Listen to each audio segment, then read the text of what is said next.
So I've already done 2 videos now on PS4 tips and tricks, and given where we are right now, PS4 has been in the market for 5 years, PS5 rumors are already starting, so in the next year and a half, 2 years, we'll see that console. And the last firmware update didn't really add any major features for PS4, so it's almost fair to say that we're not going to see that many major features moving forward except PlayStation Network name changes, which will come in firmware 6.10. But for right now, at the very least, I think it's safe to make this video. We are dubbing this the ultimate PS4 tips and tricks. Everything that I've done previously and all the new tips combined into one major video. With that in mind, I just want to mention real quick before we get started, this video is still mostly intended for new PS4 owners or perhaps somebody looking to buy a PS4 today, late into the console lifecycle, just to get a good idea of what you can do with the system, features that aren't really advertised all that often by Sony, or perhaps features that gamers don't really talk about, some very uncommonly used things with the system. But even still, I think there's still probably going to be a few things in here that even veteran PlayStation gamers don't know about, or maybe they even forgot. But without further ado, let's get into the video. You can change your profile picture to anything you want using the official PlayStation app on your smartphone. This is the picture that will display when you reveal real names of somebody and not your PSN avatar. You can control who can send you messages or friend requests on PSN by going to Settings and Account Management. You can set it to anybody, friends of friends, or nobody. You can set a 4-digit passcode to log into your PS4 with. Go to Settings, Login Settings, and then Passcode Management. Every user on a single PS4 can have their own code set up. You can upgrade the hard drive of any PS4 model, and it's very simple. It takes a regular 2.5-inch laptop hard drive, and you can even increase the performance of your system slightly by going with an SSHD or SSD. If you want, you can turn off the system's ambient music and keytones by going to Settings and Sound and Screen.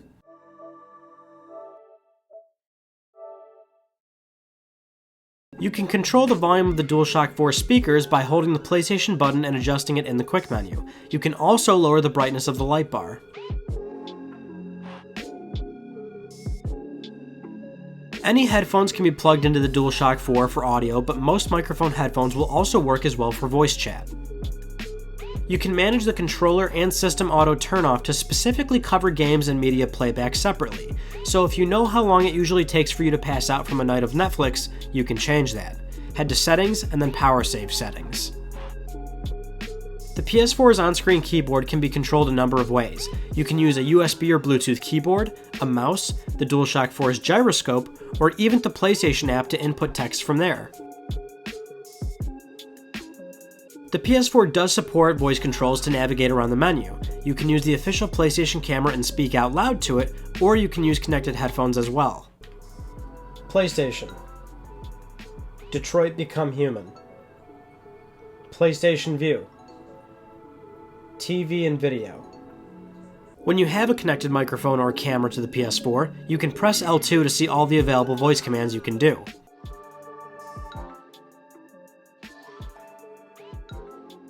I notice a lot of my friends are afraid of PS4 standby mode and turn their systems completely off, but it's very handy. The system is in a low power state and downloads all of your patches and firmware updates so you don't have to when you turn it back on. It can also charge controllers and other peripherals this way as well, and these settings can be adjusted under Power Save Settings.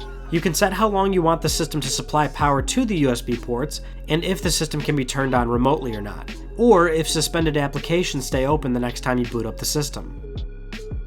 Double tap the PlayStation button quickly to go directly back to your last used application. When navigating the horizontal view of apps and games, you can tap the PlayStation button once to jump to the current running application. The PS4 does have a working web browser, but perhaps the most useful thing about that feature is that Pornhub does work. PS4 is always recording your gameplay, and there's a number of settings you can play around with. From the Share button quick menu, go to Sharing and Broadcast settings, and you can change the length of your clips and the resolution. You can go to Audio Sharing and allow your microphone audio to be recorded on top of your gameplay. Or allow your party chat audio to be recorded as well, as long as the other party members allow it in their settings. If you'd like to add voiceover and video to gameplay you've already recorded, download the Share Factory app from the PlayStation Store. This is Sony's free application that lets you splice together clips and edit your gameplay with transitions and voiceovers. If you don't want to use Share Factory, you can export your clips to an external hard drive or USB stick to edit your footage on a computer. Go to your video clips and hit options to copy the specific videos you want to transfer. Instead of thumbing through the menus to turn off your DualShock 4, just hold the PlayStation button down for 10 seconds and it'll turn off.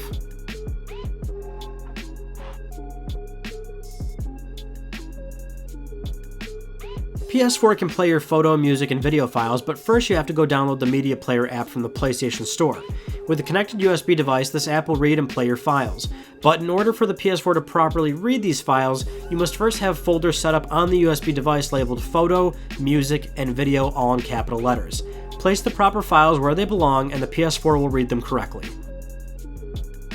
If you keep your PS4 in standby mode, you can completely download games remotely from the mobile app or the PlayStation storefront on a computer. That way, it's ready to go before you get home. Also, for games that are unreleased but coming soon digitally, PS4 supports preloading before it comes out, so that way you can play the title the second it's released. When using PlayStation Move controllers for games or VR, you can navigate the main UI by flicking the Move controller and gliding through the menus. There's a number of ways you can personalize your PS4 outside of regular lame system decals. Sony sells colorized faceplates for the original PS4 models, and some companies have creatively made decals for the DualShock 4's light bar, which are really cool. Go to Settings and then System and enable HDMI device link. This is a feature that works with compatible TVs that allows the PS4 to turn on and off with the TV, so you don't have to turn both of them on or off separately. If you have a lot of content on your PS4 but don't like using the library section, you can go to Settings and then System and uncheck the option Limit Number of Content Items on Home Screen. Now every single piece of content you've ever downloaded is available on your main screen. When you're on the main view of your horizontal apps, you can press R1 or L1 to glide across the very end of your list. Sony sells officially licensed remotes for PS4, but if you don't have or want those, the PS4 is also supported by compatible LG and Logitech Harmony remotes. You can check out a game's patch notes by hitting the Options button on it and hitting Update History. While this isn't the most ideal scenario, you can use a PlayStation Vita as a second controller on PS4. Just connect a Vita with Remote Play and then disconnect the DualShock 4. Turn the DualShock 4 back on and it will prompt a new login. Now you have two controllers, with one of them being a Vita.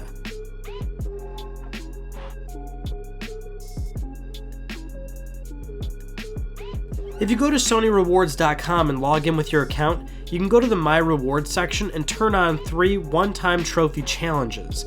You'll earn reward points for unlocking trophies, and you can use those points to redeem for gift cards or other miscellaneous items on the Sony Rewards website. If you have an original PS4 or PS4 Slim, you can use that same power cord for many other PlayStations. It works on the original PlayStation, PlayStation 2, PlayStation 3 Slim, and Super Slim. Also, DualShock 4 uses the same charging cable as most Android handsets, so you can always use those cables as a backup or use the supplied one from Sony for your phone. You can delete a game's trophy data from your account if you've never earned a trophy in that game before. Over the years, Sony has added an immense amount of accessibility options, so you can now invert colors, increase the text size, bold the font, and even change button assignments. You can go to a friend's profile, and if they're playing a game, you can request to watch their gameplay over the internet. If they're playing a game you want to try yourself, you can use a feature called SharePlay, which will let you remotely play their game even though you don't own it yourself. This feature also works great for games that support local multiplayer, so your online friend who doesn't own something like Towerfall Ascension can play with you from your game. If you have a lot of PSN friends, you can toggle which ones you want notifications from when they go online or offline. Go to your friends and hit triangle to make your selections. Also, if you have a lot of friends and you don't want to see all their activities, you can unfollow them while still being their friends. You can also follow profiles you're not friends with if they allow it. To increase the image quality of your screenshots, go to the Share Quick menu, Sharing and Broadcast Settings, and then Screenshot Settings. Change your image format to PNG. The file size is larger, but the image quality is much better. Remote Play is a great feature for playing PS4 games on your Vita, but you can also use the feature for your PC. Sony offers a Remote Play app for Windows and Mac, and from there you can Remote Play PS4 games to the computer and play with a connected DualShock 4. If you're using a PS4 Pro and you're playing an older game that doesn't support the extra PS4 Pro horsepower, you can head to Settings, System, and then turn on Boost Mode. This will retroactively improve load times, frame rate, and lower texture pop-in on older games. If you happen to have or want a PS4 Pro but don't have a 4K television, you can still benefit from the added power. Many developers have been adding toggles in their games that allow you to allocate your extra performance elsewhere, so you can favor a higher frame rate over a higher resolution, and these options are there even if you do use a 4K television. If you have a PS Plus membership, Sony makes it easy by letting you just add the games to your account instead of downloading them immediately. So even if they leave PS Plus, you can always go back to your library and download them when you're ready to play. But some of these games may even support a PS Vita version via cross-buy, so when you're downloading a free cross-buy game, you're also getting the Vita version for free. So if you don't have a Vita yet and you're considering buying one, you might already have a lot of Vita games ready to download to your account. Some will even support cross-saves. You can play custom music while playing games using Spotify, and you can even control the music from your phone with the Spotify app. Or if you want to use your own files, you can play them from a USB device from the media player I mentioned earlier. You can customize the PS4's background, and there are thousands of themes you can buy on the PlayStation Store, but you can also use any screenshots you take. But if you really want to customize, you can import photos from a USB device. You can use images up to 3840 by 2160 for 4K televisions. By default, when you're using PlayStation VR, the screen brightness setting is at the highest right away. If you find yourself getting motion sick or experiencing eye strain rather quickly, try lowering this in the PlayStation VR settings. When first purchasing PlayStation VR, don't buy any games at all right away. There are a lot of free demos and experiences on the PlayStation Store, and it's important to try many things right away to see what your body can tolerate in terms of motion sickness and overall comfortability. When using PlayStation VR, if you experience your viewpoint and body not lining up that properly, you can hold the options button to reset your body placement and viewpoint in the world. Make sure you're facing the TV directly, and then reset it from there. PlayStation VR also supports 3D Blu-rays and reproduces the 3D effect very well. Because it simulates a giant movie screen, it almost feels like you're right back at the movie theater. If you don't want to remote play to a Vita or a computer, you could remote play to a PlayStation TV, or PS Vita TV it was called in the East. This will essentially let you play your PS4 remotely on another TV in your house, or even on the other side of the world if you allow your PS4 to be turned on and off remotely over the internet. PlayStation VR can in fact be used for VR porn. So download the Little Star VR Cinema app from the PlayStation Store. There's tons of VR content on there, but this app also allows you to use your own VR videos. Find the content you're looking for online and download the files on your computer. The files must be renamed for the Little Star app to properly read them. From there, you can put those on a USB drive, put that in the PS4, and start the Little Star app. And if you've done everything correctly, you're good to go. If you're using PlayStation VR for something and need to be alert of your surroundings, you can go to Settings, Devices, and then Audio Devices and turn on Side Tone Volume. This will allow any external noises around you to be played through your headphones. So if your phone rings or somebody walks through the door, that noise will be played directly through your headphones. And that's all I've got for you. Those are the ultimate PS4 tips and tricks. I hope you learned something. Surely there's a tip in there for everybody. And if you haven't yet, subscribe for the best PlayStation news, reviews, and updates here on YouTube. Thank you so much for watching, and I will see you all in my next video. You take it easy.